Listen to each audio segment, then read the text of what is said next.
বললুম, পাঁচু কে? খিক খিক করে হাসলেন চন্দ্রকান্ত। বুঝলেন না? সেই চোর ধাতুবিজ্ঞানী ত্রিভুবন দাস। ওর ডাকনাম পাঁচু। বলতে ভুলে গিয়েছিলুম। কর্নেল বললেন, হালদার মশাইয়ের ফ্ল্যাটে পাওয়া চিঠিটার হাতের লেখার সঙ্গে ওই লেখার মিল আছে। কিভাবে পেলেন এটা? গিটের লেটার বক্সে। চন্দ্রকান্ত চাপা গলায় বললেন, এই চিঠিটা গতকাল সকালে আবিষ্কার করেছি, কিন্তু আমার ব্যাপার তো জানেন, কম্পিউটারে হিসেব নিকেশ না করে কোনো সিদ্ধান্ত নিই না। কাল সারাদিন এই নিয়ে খুব পরিশ্রম করলুম। প্রতিবার কম্পিউটার থেকে নিষেধাজ্ঞা জারি হচ্ছিল, অর্থাৎ পাঁচু সংসর্গে গেলেই বিপদে পড়ব। গত রাতে হঠাৎ মনে পড়ে গেল, জয়ন্তবাবু কোন এক ফকিরের হারানো পান্নার কথা বলছিলেন। তারপর আপনিও জিজ্ঞেস করছিলেন, মহাজাগতিক তেজস্ক্রিয় রশ্মিতে কোনো অতেজস্ক্রিয় খনিজ ধাতু রশ্মির সাহায্যে ভয়ঙ্কর বিস্ফোরণ ঘটানো সম্ভব কি না। ব্যাস, পাঁচু চিঠির ডাটা আর আপনাদের দুজনকার বক্তব্যের ডাটা একসঙ্গে কম্পিউটারে ফিড করালুম। রেজাল্ট বেরিয়ে এলো, গো, চলে যাও। সুতরাং চলে এলুম। বললুম, আপনি বলছিলেন হারানো পান্নাটা 250 কিলোমিটার দূরে আছে, আগে সেটা খুঁজে দেখা উচিত।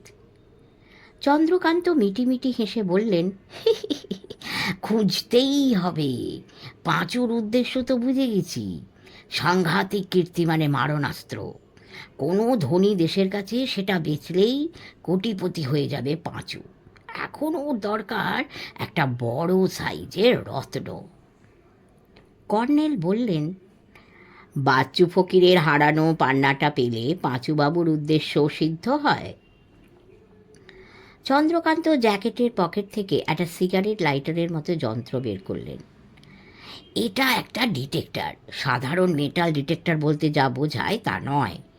এটা হলো নন রেডিও অ্যাক্টিভ মেটাল রে ডিটেক্টর। উঠে দাঁড়ালেন বিজ্ঞানী। খুট করে যন্ত্রটার বোতাম টিপে চালু করলেন। ক্ষীণ পি পি শব্দ শোনা গেল। অমনি চন্দ্রকান্ত প্রায় চেঁচিয়ে উঠলেন, খোঁজ পাওয়া গেছে। চন্দ্রকান্ত এদিক ওদিকে যন্ত্রটা বাগিয়ে ধরে এগোচ্ছেন আর পিছোচ্ছেন। ডাইনে বাঁয়ে সামনে পিছনে হাঁটাচলা করছেন। কখনো পি পি আওয়াজটা বেড়ে যাচ্ছে, কখনো কমে যাচ্ছে। পাথুরে বাঘটার কাছে গিয়ে বললেন, শুনছেন তো? সিগন্যালের ফ্রিকোয়েন্সি এখানেই বেশি, তার মানে এখানেই আছে। কিন্তু এই জিনিসটা তো নিরেট পাথর। আরে, এ তো দেখছি একটা পাথরের বাঘ। কর্নেল বললেন, হ্যাঁ, মহাবলদেব। আসুন তো, এটাকে সরিয়ে দেখি। তিনজনে চেষ্টা করেও পাথুরে বাঘটাকে নড়ানো গেল না। দরদর করে ঘাম ঝরছিল, বাতাস বন্ধ, হাত ব্যথা করছিল। কর্নেল বললেন, একটু জিরিয়ে নিয়ে আবার চেষ্টা করা যাবে। যন্ত্রটা সুইচ অফ করে চন্দ্রকান্ত বললেন, এই বাঘের তলায় পান্নাটা লুকোনো আছে। ধুন্দুকে সঙ্গে আনতে পারলে ভালো হতো। এটাকে তুলে একেবারে দুমড়ে ছুঁড়ে ফেলতো। তার আগে আপনাদের ছুঁড়ে ফেলা হবে একেবারে পদ্মায়। আচমকা এই হুমকি শুনে তিনজনেই ঘুরে দাঁড়ালুম।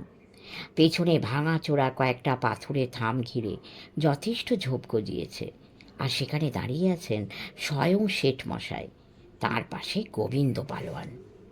কর্নেল বললেন, আসুন শেঠ মশাই, আপনি এখানেই আসবেন তা জানতুম, তবে এমন অসময়ে দিন দুপুরে এসে পড়বেন ভাবিনি।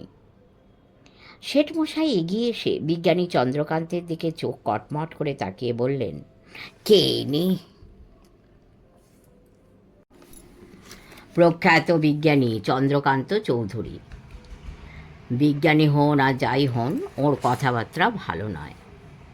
শেঠমশাই বললেন, মহাবলদেবকে উনি ছুঁড়ে ফেলার কথা বলছিলেন। মহাবলদেব এখন ঘুমোচ্ছেন বলেই পার পেয়ে গেলেন। চন্দ্রকান্ত অবাক হয়ে বললেন, ঘুমোচ্ছেন? একেবারে সাউন্ড স্লিপ দেখছি। অবশ্য জ্যান্ত ভাগ এমন কাত হয়ে শুয়েই ঘুমোয়, কিন্তু এটা তো মরা বাঘ। শেঠমশাই খাপ্পা হয়ে বললেন, মরা বাঘ মানে? চন্দ্রকান্ত খিকখিক করে হাসলেন। মরা বই কি, পাথুরে বাঘ মরা ছাড়া আর কি? গোবিন্দ, শেঠমশাই হাঁকলেন, এই বিজ্ঞানী নাটিজ্ঞানীকে একবার পদ্মায় চান করিয়ে নিয়ে আয়। গোবিন্দ চন্দ্রকান্তের দিকে এগিয়ে এলে কর্নেল মাঝখানে দাঁড়িয়ে বললেন, আহা, এই বিপদের সময় গণ্ডগোল করা ঠিক নয় শেঠমশাই। চন্দ্রকান্তবাবু বোধ করি ফসিলাইজড বাঘের কথাই বলতে চাইছেন। চন্দ্রকান্তবাবু, ইনি সেই শেঠমশাই যার নাতিদের কিডন্যাপ করা হয়েছে? চন্দ্রকান্ত নমস্কার করে বললেন, নমস্কার, তাই বলুন। আমার আজকাল কি হয়েছে, নিজের স্মৃতি কাজ করে না। হাতের কাছে কম্পিউটার থাকলে ঠিকই জানিয়ে দিত আপনি তিনি। কর্নেল বললেন, শেঠমশাই কি তাহলে বাচ্চু ফকিরের পান্নাটা দিয়ে নাতিদের উদ্ধার করতে এলেন? শেঠমশাই গম্ভীর মুখে বললেন, উপায় কি? আপনি তো কিছুই করতে পারলেন না। এখন আপনাদের অনুরোধ করছি এখান থেকে চলে যান। পান্নাটা বের করে আমি শিব মন্দিরে গিয়ে বসে থাকব। ওরা কোমল কোরককে সঙ্গে নিয়ে এলে তবেই পান্না দেব, নইলে গোবিন্দই যা করার করবে। কর্নেল একটু হেসে সেই ছড়াটা আওড়ালেন। দুই ডাক বাট, উত্তরে হাট, ঘাটে মহাবল, তার নিচে জল, ওইখানে থাম, সিদ্ধ মনস্কাম। শেঠমশাই অবাক হয়ে বললেন, আপনি এছড়া জানলেন দেখছি। কোথায় ছুড়লেন এছড়া? শ্রীমান কোরকের খাতার পাতায় লেখা ছিল। তাহলে দেখছেন ছড়াটার সূত্র আমি ঠিকই ধরতে পেরেছি এবং সঠিক জায়গায় এসে পৌঁছেছেন, কিন্তু এখনো হাতড়ে বেড়াচ্ছেন অন্ধের মতো। শেঠমশাইয়ের মুখে বিদ্রুপ ফুটে উঠল। খুঁজে বের করতে পারেননি, পারবেনও না। চন্দ্রকান্ত তার ক্ষুদে যন্ত্রটা বাগিয়ে ধরে বললেন, আমি পারবো, বলে গোবিন্দকে ডাকলেন। এই ভাই পালোয়ান, একটু হেল্প করো তো। এই বাঘটা, মহাবলদেবকে একটু উল্টে দাও তো। যন্ত্রটা আবার পি পি করে চেঁচাতে লাগলো। কর্নেল বললেন, থাক চন্দ্রকান্তবাবু, শেঠমশায়ের মন ভালো নেই, গোবিন্দকেও ঘাঁটাবেন না, কারণ আপনার ধুন্ধু এখন কিন্তু হাতের কাছে নেই। চন্দ্র গোবিন্দের দিকে ভয়ে ভয়ে তাকিয়ে যন্ত্রটা বন্ধ করলেন। কর্নেল এদিক সেদিক একটুখানি পায়চারির ভঙ্গিতে হাঁটাচলা করার পর হঠাৎ চমকে দেওয়া কণ্ঠস্বরে বলে উঠলেন, পেয়ে গেছি, পেয়ে গেছি। শেঠমশাই ভুরু কুঁচকে বললেন, তাই বুঝি? কই, বের করুন দেখি। কর্নেল মহাবলদেবের মাথার কাছে গিয়ে দাঁড়ালেন। সেখানে একটা ভেঙে পড়া নিটোল পাথরের থাম বিঘতখানেক উঁচু হয়ে দাঁড়িয়ে আছে। ওপরের দিকটা ভেঙে পড়ে ঝোপের ভেতর কয়েক টুকরো হয়ে ছড়িয়ে রয়েছে। এতক্ষণে লক্ষ্য করলুম এই মহাবলদেবের রীতিমতো একটা থামওয়ালা মন্দির ছিল। ছাদের টুকরোগুলো সবে সরিয়ে সম্ভবত মহাবলদেবকে পুনঃপ্রতিষ্ঠিত করার চেষ্টা হয়েছিল, কিন্তু কাজটা এগোয়নি। হয়তো এই সীমান্ত এলাকায় দুদেশের ফৌজি সংঘর্ষই তার কারণ।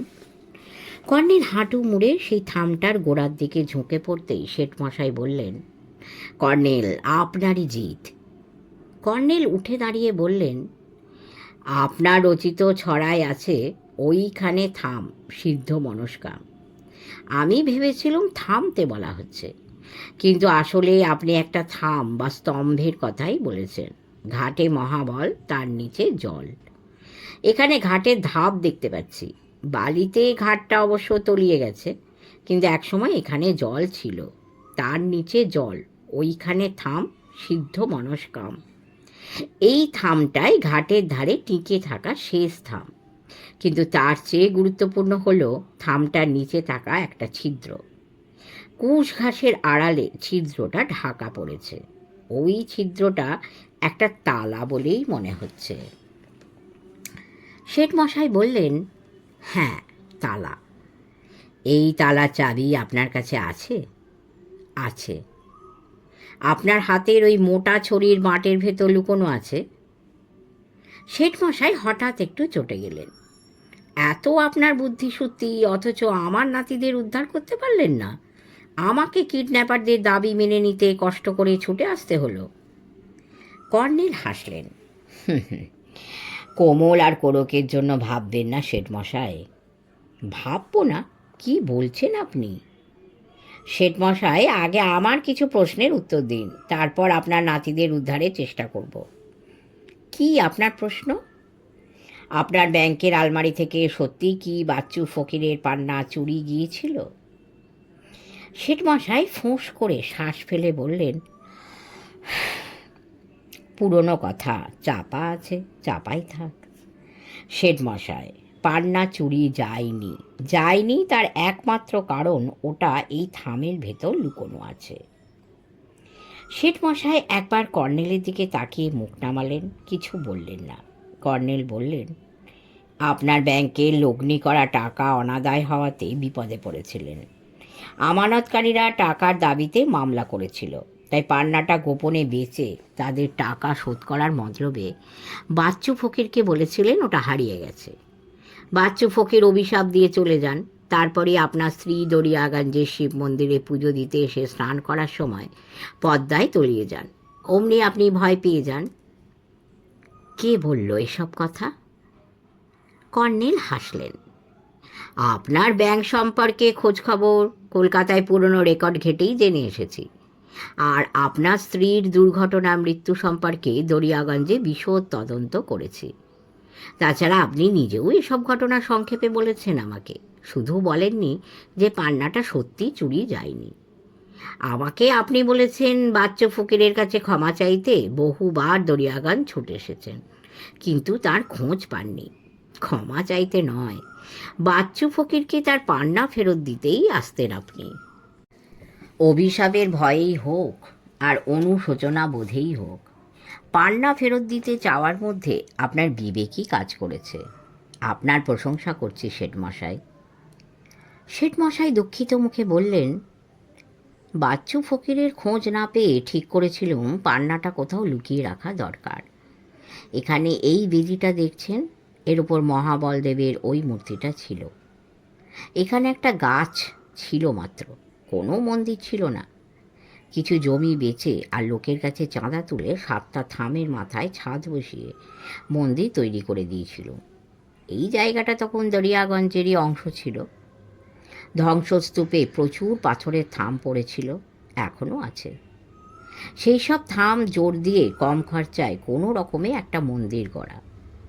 আমার আসল উদ্দেশ্য ছিল রত্নটা লুকিয়ে রাখার ব্যবস্থা করতে হবে। মন্দির গড়া হয়ে গেলে কলকাতা থেকে একজন বিশ্বস্ত রাজমিস্ত্রি এনে ওই থামটার গোড়া খোদাই করে লকার বানিয়ে নিয়েছিল। রাত্রিবেলা গোপনে লকার তৈরি করে দিয়েছিল সে। আমি জিজ্ঞেস করলুম, থামেই কেন? বেদিতেই তো ভালো লকার তৈরি করা যেত। শেঠমশাই চটে গেলেন। কেন বেদিতে লকার বানিয়ে নিইনি তা বোঝার মতো বুদ্ধি আপনার নেই। বেদিতে করলে লোকে চোখে পড়তো না? পুজো দিতে এসে বেদি প্রদক্ষিণ করার সময় তলার যে ছাঁদা সেটা দেখতে পেত, আর তাই নিয়ে মাথা ঘামাতো সবাই। চন্দ্রকান্ত বললেন, ঠিক ঠিক, কিন্তু ওই বিশেষ থামটাই বেছে নিয়েছিলেন কেন? শেঠমশাই এবার চার্জ করলেন, আপনি তো সায়েন্টিস্ট, পাথর চেনেন, কত রকম পাথর আছে জানেন, সব পাথরে সব কাজ হয় না সেটা বোঝেন। চন্দ্রকান্ত থামটার কাছে গিয়ে পরীক্ষা করে হাসি মুখে ঘুরলেন। ইউ আর রাইট শেঠমশাই, তবে আপনি একটু ভুলও করেছেন, মাত্র ইঞ্চি 6 ভুল। ইঞ্চি 6 ভুল মানে? থামের তলার দিকটা 6 ইঞ্চি গ্রাফাইট কালো শিশে দিয়ে তৈরি, ওপরটা কিন্তু গ্র্যানাইট পাথর। শেঠমশাই পা বাড়িয়ে বললেন, অত আমি বুঝি না, মিস্ত্রি সব ধাম পরীক্ষা করে দেখে বলেছিল এইটাতেই কাজ হবে। বলে ছড়ির পাটটা ঘুরিয়ে ঘুরিয়ে খুললেন, একটা চাবি বের করলেন। তারপর থামটার কাছে বসলেন। তারপর সে অদ্ভুত লকার খুলে একটা কালো রঙের ছোট্ট 4কোনা কৌটো বের করলেন। কৌটোটা পকেটে ঢুকে লকারটা বন্ধ করে উঠে দাঁড়ালেন শেঠমশাই। কর্নেল চুপচাপ দাঁড়িয়ে চারদিক তাকিয়ে কি যেন ভাবছিলেন। বললেন, আপনি কি এবার শিব মন্দিরে যাবেন শেঠমশাই? হ্যাঁ, আপনারা কেটে পড়ুন এখান থেকে। শেঠমশাই গম্ভীর মুখে বললেন, আপনাদের দেখলে কিডন্যাপাররা ভড়কে যাবে, দুর্বৃত্তদের বিশ্বাস করা যায় না। কোমল কোরকের একটা ক্ষতি করে বসলে আমি আর বাঁচব না। আয় গোবিন্দ। আর একটা প্রশ্ন ছিল শেঠমশাই। বলুন। মহাবল মন্দিরের কোনো ফটো তুলিয়েছিলেন কি? হ্যাঁ। শেঠমশাই পা বাড়িয়ে বললেন, ফটোটা বাঁধিয়ে রেখেছিলুম, আমার ঘরের দেওয়ালে টাঙানো ছিল, কিন্তু সেটা চুরি গেছে। শেঠমশাই এ কথায় একটু অবাক না হয়ে বললেন, গেছে, কোমল কোরকেরই হয়তো দুষ্টুমি, ওরা অনেক লুকিয়ে রাখে ওরকম। আমরা তিনজনে তাকিয়ে রইল। শেঠমশাই আর গোবিন্দ গাছপালার ভেতর দিয়ে হাঁটতে হাঁটতে একটু পরে অদৃশ্য হয়ে গেলেন। তারপর চন্দ্রকান্ত বললেন, ইস, কি কেলেঙ্কারি হয়ে যাবে। পাঁচু পান্নাটা হাতাবে এবং ভয়ঙ্কর মারণাস্ত্র তৈরির চেষ্টা করবে। আমার ভীষণ রাগ হচ্ছে কর্নেল, কেন যে ধুমধুকে সঙ্গে আনলুম না। আমরা যেখানে দাঁড়িয়েছিলুম তার একটু তফাতে একটা ঝাঁকড়া গাছ। হঠাৎ কর্নেল সেই গাছটার কাছে গিয়ে পকেট থেকে রিভলভার বের করে কাউকে বললেন, 10 গোনা পর্যন্ত নেমে না এলে গুলি ছুড়ব বলে দিচ্ছি। 1 2 3 4। ঝাঁকড়া গাছ থেকে হনুমানের মতো ঝুপ করে কেউ লাফিয়ে পড়ল। আমার বয়সী এক যুবক, মুখে করুণ হাসি, প্যান্ট শার্টে প্রচুর কাদার ছোপ। কর্নেল হো হো করে হেসে বললেন, জয়ন্ত, এই তোমার সেই সন্দেহভাজন লোকটি। অবশ্য বেচারার গোঁপ গালপাট্টা পরচুলা আমার হস্তগত হয়েছে, একটু ভুল বোঝাবুঝিতে এই সেম সাইট ঘটে গেছে আর কি। কর্নেল রিভলভার পকেটস্থ করে বললেন, না তপব্রতবাবু, আপনার ভয় পাওয়ার কোনো কারণ নেই। কোমল কোরকের হাত দিয়ে চক্রান্তের ব্যাপারটা জানিয়ে আপনি ঠিক কাজই করেছিলেন। হরবাবুর ভয়ে আপনি মুখ খুলতে সাহস পাননি। আমি জানি, চিড়িয়াখানা থেকে কোমল কোরক কিডন্যাপ হওয়ার পর আপনি তাদের উদ্ধারের জন্য প্রচুর চেষ্টা করেছেন, এখানে পর্যন্ত ছুটে এসেছেন।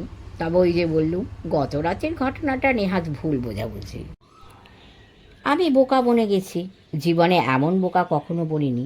ব্যাপারটা আঁচ করে বিজ্ঞানী চন্দ্রকান্ত বেজায় হেসে বললেন, ও কি অদ্ভুত, কি অদ্ভুত। কর্নেল বললেন, তার চেয়েও অদ্ভুত হালদার মশাইয়ের অন্তর্ধান। বললুম, কিন্তু শিব মন্দিরে কি ঘটেছে চুপি চুপি গিয়ে আমাদের একটু দেখা উচিত। যদি সত্যি ত্রিভুবন দাস ওরফে পাঁচুবাবুকে শেঠমশাই পান্নাটা দিয়ে ফেলেন, তাহলেই তো সর্বনাশ হবে। চন্দ্রকান্ত বললেন, পৃথিবীর মৃত্যু তাহলে আর ঠেকানো যাবে না। মারণাস্ত্র তৈরি করে পাঁচু কোনো দেশকে ঠিক বেচবে, কোটিপতি হবে, তারপর তৃতীয় বিশ্বযুদ্ধ বাঁধবে। সেই দেশ ভয়ঙ্কর অস্ত্রটা ব্যবহার করলেই ব্যাস, আর দেখতে হবে না। এই সুজলা সুফলা শস্য শ্যামলা বসুন্ধরা মরার খুলি হয়ে মহাকাশে ভেসে বেড়াবে। বিজ্ঞানী দুহাতে চুল আঁকড়ে ধরে ধূপ করে বসে পড়লেন। কর্নেল হাসলেন, তার অনেক দেরি চন্দ্রকান্তবাবু। তার আগে যদি পদ্মার তাজা ইলিশের ঝোল খেতে চান, প্যালেস হোটেলে চলুন। ভেবে দেখুন, আপনার তৈরি সিনথেটিক ইলিশ নয়, সুস্বাদু সত্যিকার পদ্মার ইলিশ। চন্দ্রকান্ত লাফিয়ে উঠলেন, স্লোগান হাঁকার মতো বললেন, জিভে জল আসছে, জিভে জল আসছে, পদ্মার ইলিশ জিন্দাবাদ। তপব্রতবাবু বললেন, কিন্তু শিব মন্দিরে এতক্ষণে কি হচ্ছে? তাকে থামিয়ে কর্নেল বললেন, শিব মন্দিরে গিয়ে শেঠমশাই আর গোবিন্দ এতক্ষণে ভড়কে গেছেন। ঝগড়াঝাটি হওয়াও অসম্ভব নয়, গোবিন্দ পালোয়ান যা গোয়ার।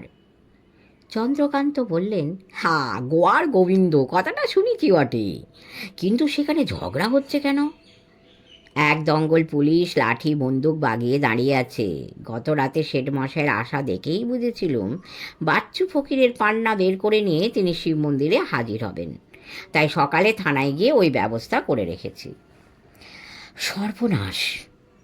তপব্রত শিউরে উঠলেন, তাহলে যে কোমল কোরককে ওরা মেরে ফেলবে। কর্নেল সে কথায় কোনো কান দিলেন না। বললেন, চন্দ্রকান্তবাবু, আপনি অবশ্য ইচ্ছে করলে গ্লাইডারে উড়ে প্যালেস ও হোটেলে ছাদে অবতরণ করতে পারেন। ভেবে দেখুন, উড়ে যাবেন না আমাদের সঙ্গী হবেন। চন্দ্রকান্ত বললেন, বড্ড টায়ার্ড, একখানা উড়ে আর গা ব্যথা করছে, আর পাচ্ছি না। তাহলে আপনার গ্লাইডারের বোঁচকাটা কোথাও লুকিয়ে রাখা যাক। ঝোপের ভেতর ওটা লুকিয়ে রাখার পর আমরা দক্ষিণে পদ্মার সেই খাতের দিকে এগিয়ে গেলুম। যেতে যেতে বললুম, কিন্তু নৌকাটা না পেলেই সমস্যা। তখন ওই নৌকাটাকে অমন করে বিদায় না দেওয়াই উচিত ছিল। কর্নেল বললেন, ভেবো না, আমরা শেঠ মশাইয়ের নৌকায় যাব। ওরা নিশ্চয়ই চন্দ্রকান্ত বাবুর মতো উড়ে আসেননি। খাতের ধারে পৌঁছে দেখি সত্যিই একটা ছোট্ট পানসি নৌকো বাঁধা। নৌকোর মাঝি অবাক চোখে তাকিয়ে রইল আমাদের দিকে। আমরা একে একে তার পানসিতে উঠতে শুরু করলে তার সম্বিত ফিরল। আপত্তি করে বললেন, এ কি বাবু মশাইরা, এটা খেয়া নৌকো নয়, শেঠ মশাই ভাড়া করে এনেছেন। কর্নেল তার হাতে একটা 10 টাকার নোট গুঁজে দিয়ে বললেন, শেঠ মশাইয়ের ফেরার আগেই তুমি আমাদের পৌঁছে দিয়ে এসো। ওর ফিরতে দেরি হবে, উনি এখন ঝগড়া করছেন মন্দিরে। টাকাটা মাঝির উপরি রোজগার, সে আর দেরি করল না, আমাদের পাড়ে পৌঁছে দিয়ে তারপর প্রাণপণে নৌকো বেয়ে সবুজ চটটার দিকে আবার পাড়ি জমাল। প্যালেস হোটেলের ফটকে পৌঁছে কর্নেল বললেন, চন্দ্রকান্তবাবু, সেই লেসা ল্যাসো সঙ্গে এনেছেন তো? ওটা দরকার হতে পারে। চন্দ্রকান্তের পিঠে একটা ব্যাগ আটকানো। বললেন, এর মধ্যে আছে, কিচ্ছু ভাববেন না। পাঁচুর চুরি করা ফর্মুলায় তৈরি সবুজ আলোটার বলটাকে বন্দি না করে আমার স্বস্তি নেই। আসলে যন্ত্রটার সামান্য ত্রুটি ছিল, শুধরে নিয়েছি। এবার দেখবেন, বলো বাছাধন সুরুজ করে এসে পায়রার মতো খোপে ঢুকবে। হোটেলের লবিতে ঢুকে থমকে দাঁড়ালো। সোফার এক কোণে পা ছড়িয়ে হেলান দিয়ে বা শুয়ে আছে স্বয়ং গোয়েন্দা কে হালদার। চোখ বন্ধ, হাঁ করা মুখ, নাকও ডাকছেন এবং মাথায় ব্যান্ডেজ। কর্নেলের ডাকে তড়াক করে উঠে ঘুষি পাকিয়ে বললেন, এই তবে রে, বলেই জিভ কাটলেন। ফ্যাল ফ্যাল করে তাকিয়ে রইলেন। কর্নেল বললেন, স্বপ্ন দেখছিলেন নাকি হালদার মশাই? হালদার মশাই কাঁচু কাঁচু মুখে বললেন, এই sorry, very sorry colonel sir. মাথায় ব্যান্ডেজ কেন? আরে সব বলছি, চলুন, রহস্য, প্রচুর প্রচুর রহস্য। কর্নেল আমাদের দোতলার ঘরে যেতে বলে ক্যান্টিনের দিকে গেলেন। গেস্ট আছে জানাতেই গেলেন হয়তো। একটু পরে ওপরের ঘরে ফিরে হালদার মশাইকে বললেন, কাল বিকেলে আপনার বাস স্ট্যান্ডে থাকার কথা। আমি খুব ভাবনায় পড়েছিলাম আপনার কোনো বিপদ হলো নাকি। ব্যান্ডেজ দেখে বুঝতে পারছি সত্যিই বিপদ হয়েছিল। হালদার মশাই বললেন, প্রচণ্ড প্রচণ্ড বিপদ। আগের দিন বিকেলে হরবাবুর গতিবিধির উপর নজর রাখতে গিয়ে প্রথম বিপদ। হোসেনের বইয়ের পাল্লায় পড়েছিলেন, এই জানেন দেখছি। উফ, মেয়েটার গায়ে কি জোর, ভাবা যায় না। এই দেখুন জামার কলারের কি অবস্থা করেছে, নতুন জামা। কিন্তু মাথায় ব্যান্ডেজ কেন? হোসেনের লাঠির ঘা খাননি তো? হালদার মশাই স্বীকার কর, ঠিক ধরেছেন, আপনাকে থানা থেকে টাঙ্কল করে ফের হরবাবুর উপর নজর রাখতে গিয়েছিলুম। এবার আর পাঁচিল ডিঙোতে সাহস পাইনি। অন্ধকারে একটা ঝোপের ভেতর ঘাপটি মেরে বসেছিলুম। এই কুকুরটা মহা বিচ্ছু, পেছনে লাগলো আবার। যেই উঠতে গেছি হঠাৎ পিছন থেকে টর্চের আলো, তারপর মাথায় লাঠির ঘা। অন্য কেউ হলে ভিড়মি খেয়ে পড়তো।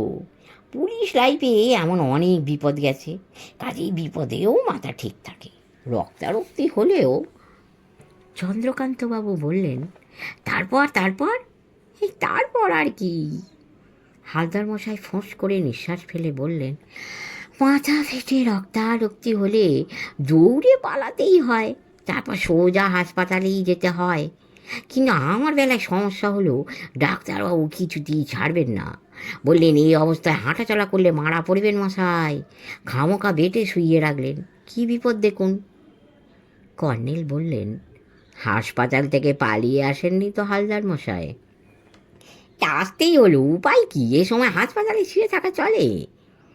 দরিয়াগঞ্জে আপনি উঠেছেন কোথায়? অন্নপূর্ণা হোটেলে, বাসস্ট্যান্ডের কাছে। আমার চেনা জায়গা কর্নেল স্যার, বহু বছর আগে এই থানার চার্জে ছিলুম। হরবাবুর বাড়িতে সন্দেহজনক কিছু কি দেখেছেন? দেখেছি, একজন বেটে হোঁতকা মোটা লোক হরবাবুর সঙ্গে কথা বলছিল। চন্দ্রকান্তবাবু বললেন, পাঁচু, ওই পাঁচু। হালদার মশাই বিরক্ত হয়ে বললেন, এ পাঁচু ফাঁচু কিনা জানি না, বারান্দায় বসে দুজনে কথা বলছিল, বার কত বাঘ বাঘ কথাটা কানে এলো। আরে শুনতে পাবো কি, খেঁকে কুকুরটার যা চেঁচানি। তারপর লোকটা চলে গেল। ঠিক সেই সময় দরজাল মেয়েটা এসে আমার ওপর ঝাঁপিয়ে পড়ল, টানতে টানতে হরবাবুর কাছে নিয়ে গেল। হরবাবু হাঁক দিলেন, আলকুশি নিয়ে আয়। বেগতিক দেখে এক নিঃশ্বাসে স্টুডিওতে হামলা আর ডনের মৃত্যু সংবাদ দিলুম। তখন কিছুক্ষণ ঘুম হয়ে বসে থাকার পর হরবাবু আমাকে শাসিয়ে গালমন্দ করে ছেড়ে দিলেন। আমি থানায় গিয়ে নিজের পরিচয় দিয়ে টাং কলের চেষ্টা করলুম। লাইন পেলুম রাত 10টায়। তখন আপনাকে বাঘের কথাটা জানালুম কর্নেল স্যার, ঠিক কি না? হ্যাঁ ঠিক। তারপর আবার উৎপাতে গিয়ে হোসেনের লাঠি খেলেন। তখন আর কিছু দেখেছেন কি হালদার মশাই? হালদার মশাই চাপা স্বরে বললেন, এক পলকে দেখা, ভুলও হতে পারে। একটা ঘরের জানলা খোলা ছিল, ভেতরে হ্যারিকেনের আলো জ্বলছিল। সেই আলোয় মুখোশ পরা খুদে দুটো মূর্তি, কোমল আর কোরককে যেন খেলতে দেখেছি। ভালো করে দেখবার আগেই তো মাথায় লাঠি। শুনে আমি চমকে উঠলুম। তপব্রতবাবুও নড়ে বসলেন, বললেন, আমার অনুমানই ঠিক। হরবাবু শনিবার এখানে আসছেন বলে বাড়ি থেকে বেরিয়ে যান, কিন্তু রাত্রিরে কলকাতাতেই কোথাও ছিলেন। এই হলো 1 নম্বর পয়েন্ট। 2 নম্বর পয়েন্ট, রবিবার চিড়িয়াখানা দেখতে যাওয়ার জন্য কোমল কোরককে উনি প্ররোচিত করেছিলেন। কর্নেল বললেন, এবং আপনার সঙ্গেই যাওয়ার জন্য, যাতে কিনা দোষটা আপনার ঘাড়ে পড়ে। ঠিক বলেছেন। 3 নম্বর পয়েন্ট হলো, হরবাবু নিশ্চয়ই চিড়িয়াখানার ভেতর ওত পেতে অপেক্ষা করছিলেন। আমি ক্লান্ত হয়ে একটা গাছের ছায়ায় বসেছিলুম, আর কোমল আর কোরক স্টার ওয়ার খেলছিল। একটু পরে মুখ তুলে দেখি ওরা আর নেই। এবার বুঝতে পারছি, কাকু দূর থেকে ইশারায় ওদের ডাকছেন দেখেই ওরা তার কাছে একেবারে ছুটে গিয়েছিল। তারপর উনি ওদের নিয়ে উধাও হন। এদিকে আমি খুঁজে সারা, কোন মুখে শেঠ মশাইয়ের সামনে গিয়ে দাঁড়াবো এই ভেবে অস্থির। হালদার মশাই সন্দিগ্ধ দৃষ্টিতে তাকিয়ে কথা শুনছিলেন। বললেন, একে তো চিনতে পারলুম না, কে ইনি? কর্নেল বললেন, ইনি কোমল কোরকের প্রাইভেট টিউটর তপব্রতবাবু। হালদার মশাই নস্যি নিয়ে বললেন, এ বড্ড গোলমারে ব্যাপার। আমি বললুম, কর্নেল, হরবাবু তার বাবাকে বলছিলেন আপনি নিশ্চিন্ত থাকুন, কোমল কোরকের কোনো ক্ষতি হবে না। তার মানে ওরা ত্রিভুবন দাস ওরফে পাঁচুবাবুর। চন্দ্রকান্ত বললেন, ফের বাবু? এই পাঁচু চোর বলুন। বেশ, পাঁচুই বলছি। হাসতে হাসতে বললুম, কোমল কোরক পাঁচুর পাল্লায় পড়েনি। হরবাবু তাঁর বাবাকে এভাবে চাপ দিয়ে পান্নাটা আদায় করতে চেয়েছেন। পান্নাটা পেলে তখন পাঁচুকে বেচবেন। তপব্রত বললেন, ঠিক তাই, কিন্তু গত রাতে শেঠ মশাই এসেছেন, কোমল কোরককে তাহলে কোথায় লুকিয়ে রাখলেন হরবাবু? আমি গত রাতে মন্দিরের চরে সবুজ আলো দেখার পর সাঁতার কেটে ওখানে গেছি, কোনো হদিশ করতে পারিনি। বালিয়াড়িতে শুয়ে রাত কাটিয়েছি, তারপর সকালেও খুঁজে বেরিয়েছি। শেষে পাথরের বাঘটার কাছে গিয়ে দাঁড়িয়ে আছি, এমন সময় কর্নেল আর জয়ন্তবাবুকে আসতে দেখলুম। সঙ্গে সঙ্গে গাছে চড়ে গা ঢাকা দিলুম। কর্নেল ঘড়ি দেখে বললেন, 1টা বাজে, ক্যান্টিনে যাওয়া যাক, খিদে পেয়েছে। হালদার মশাই বললেন, আমি অন্নপূর্ণা হোটেলেই যাই, হোটেলের মালিক আমার চেনা লোক, বলা আছে ফিরতে দেরি করলে চিন্তা ভাবনা করো না, তবে বলা যায় না কিছু। কর্নেল বললেন, ঠিক আছে, খেয়ে দিয়ে বিশ্রাম নিয়ে নিন গিয়ে, সময় মতো আপনাকে খবর দেব। একটু পরে নিচের ক্যান্টিনে চন্দ্রকান্তবাবু হাফুস হুপুস করে ইলিশের ঝোল খেতে খেতে বললেন, বহুকাল বাদে পদ্মার টাটকা ইলিশ খাওয়ার সুযোগ পেয়েছি। হ্যাঁ, দেখছি পাঁচু এই সুযোগটা আমাকে করে দিল। দেখা হলে প্রথমে সেজন্য ওকে ধন্যবাদ দেব, তারপর লেশা ল্যাসো বের করব। কি বলেন কর্নেল? কর্নেল বললেন, ত্রিভুবন দাস খুব ধূর্ত লোক চন্দ্রকান্তবাবু। জানি, ওর কাছাকাছি যাও না, দূর থেকেই ধন্যবাদ দেব। দুবেজি এলেন হঠাৎ। কর্নেল, আপনার ফোন। কর্নেল হেঁটো হাতে হন্তদন্ত হয়ে বেরিয়ে গেলেন। দুবেজি আমাদের খাওয়ার তদারকে ব্যস্ত হলেন। সেই সময় মুচকি হেসে বললুম, দুবেজি, আপনার 8 নম্বর রুমের ভদ্রলোকের কি খবর? দুবেজি বাঁকা মুখে বললেন, স্মাগলার স্মাগলার, বিএসএফ গুলি করে পদ্মায় ভাসিয়ে দিয়েছে, শকুনের ঝাঁক কাড়াকাড়ি করে খাচ্ছে। অমনি তপব্রত চোটে মোটে বলে উঠলেন, কি বাজে কথা বলছেন মশাই, আমি স্মাগলার হতে যাবো কোন দুঃখে?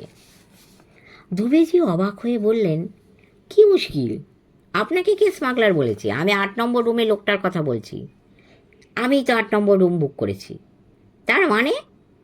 দুবেজি হকচকিয়ে বললেন, আপনি বুক করলেন কখন? তপব্রত পকেট থেকে একটা চাবি বের করে দেখালেন। এটা চিনতে পারছেন? প্যালেস হোটেল লেখা চাবি, রুম নাম্বারও লেখা আছে।